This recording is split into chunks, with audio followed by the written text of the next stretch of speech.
Ингээд татаж авсан газараасаа шууд хүний гарын үсэг зурсан хэсэг нь. За энийгээ шууд ячтаа чирж оруулаад ингэж чирж оруулаад доош бүтээр авч жагаад ингээд тавьчих болно шүү. Зөө өгөөд хийчих болно. За ингээд нөгөө зурсан гарын үсэг зурсан хүмүүсийн гарын үсгнүүдийг ингээд цаасан дээр бичсэн байлаа гэж үзэхэд эхлээд хэдүүлээ кроплоо тастаж авах юм. За Photoshop-ын талаар эхлээд энэ үндсэн 5 хэсгээс бүрддгийг нь тайлбарлаад байна. Чинь дээдлийн хэсэг буюу энэ цэсний хэсэг байгаа даа. Файл, edit, image, layers гэдэг ингээд орчихсон. Дараагийн доотлын хэсэг нь болохоор удирдах самбарын хэсэг. За энэний зүүн талаар байгаа энэ түүлсүүд маань болохоор нөгөө хэрэглүүрүүд буюу түүлсүүд байгаа юм. Түүлсээс хамаарат энэ дээдлийн нөгөө удирдах самбарын хэсэг нь өөрчлөгдөд явна.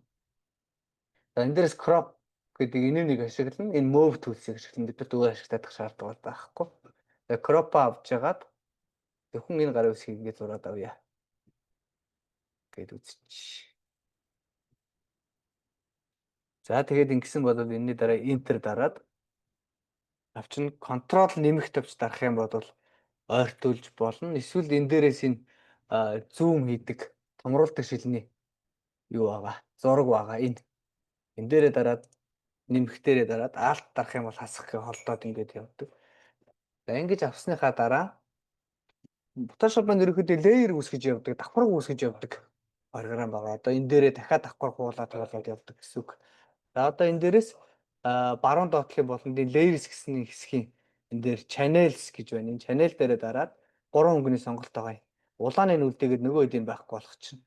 Тэгэхээр зөвхөн хар цагаан дүрс нь үлдчихэж байгаа гэсэн үг. За энэ дээрээсээ дараа нь дээд хэсэг дээр нь image гэдгээс adjustment гэж байна. Энэ curves гэж байна. Энийг дараад авчиж болно. Гарнаас control M гэдэг товчийг дарчна гэсэн үг. Тэгэхээр энэ маань гараад ирнэ. За ингэчээд alt товчоод дарж ягаад чирээд ингээд цэвэрхэн салгаж авч байгаа. Одоо нөгөө цаатлын дээр саарл гэрэл сүдэртэй хэсгийг нь байх болгоод цэвэрлж авч байгаа гэсэн.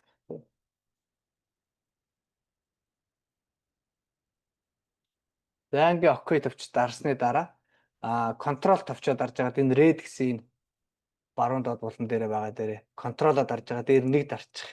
Тэгэхээр одоо зөвхөн энэ цагаан хэсэг нь сонгогдчихж байгаа гэсэн. Одоо сонгогдсныгоо буцаад солихын тулд Ctrl Shift I гэдэг товчийг дарж болно.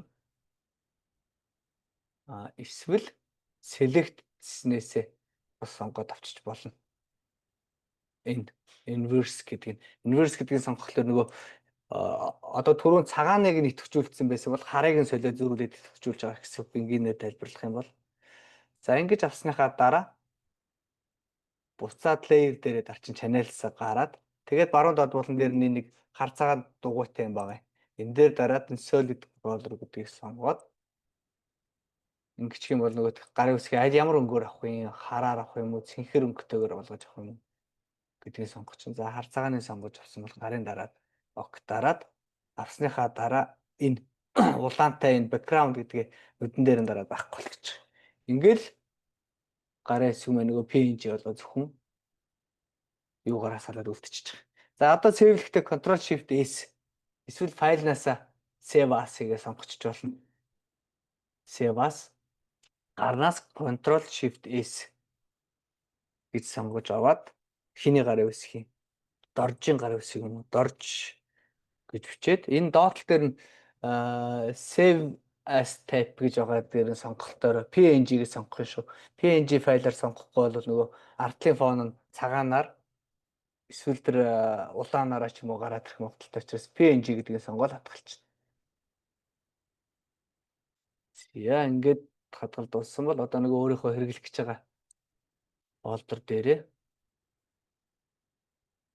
нэрийг нөгөө хадгалдаг баг та хэд маань. За ингээд хадгалаад дууссан бол юугаа яачна. Одоо нөгөө Word дээрээ Excel дээрээ ч юм уу оруулж үзье хэдүүлээ саяных хадгалсан дорж гэдгийг.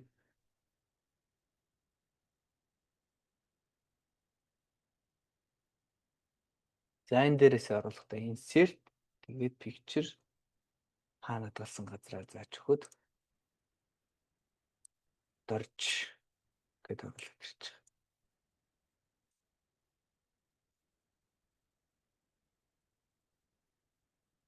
За ингээ ардлынхаа юм мөн байхгүй нөгөө бэкграунд байхгүй зөвхөн үсгээр ороод ирж байгаа гэсэн үг байхгүй. За анхаарлаа тулсанд баярлалаа. За. За бүгдд нь ажлын амжилт хүсье.